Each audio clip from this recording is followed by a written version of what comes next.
Facing the man who had assaulted her, Mary immediately imagined 100 ways to kill him, but the guy didn't flinch. He even hurled obscenities at her and her entire family, which sent Mary into a blind rage. She was determined to make him suffer beyond imagination. Only after Anna tied a tourniquet around his leg and duct taped his mouth shut did the man finally realize how serious things were. But by then, it was far too late. Anna pulled out a chainsaw and went to town on his left leg. In less than a minute, the leg was completely severed, but even that couldn't satisfy her anger. She grabbed the chainsaw again and did the same to his right leg.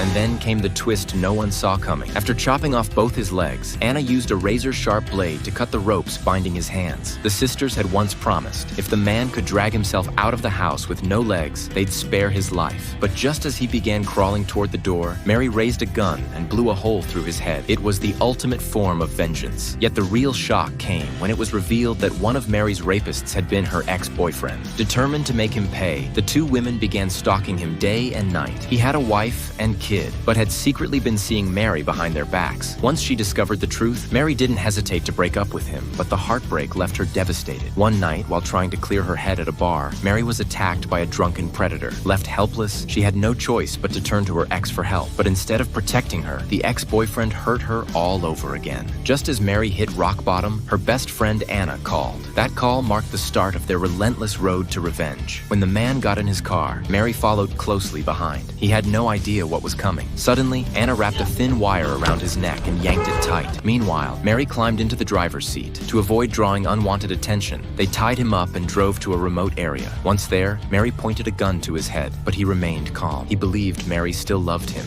After sweet-talking her with manipulative words, Mary's hands began to tremble. In the end, she couldn't bring herself to kill the man she had once loved. But just as he turned to run, Anna picked up the gun from the ground and fired right through his head. At last, Mary's sea of anguish and hatred was avenged.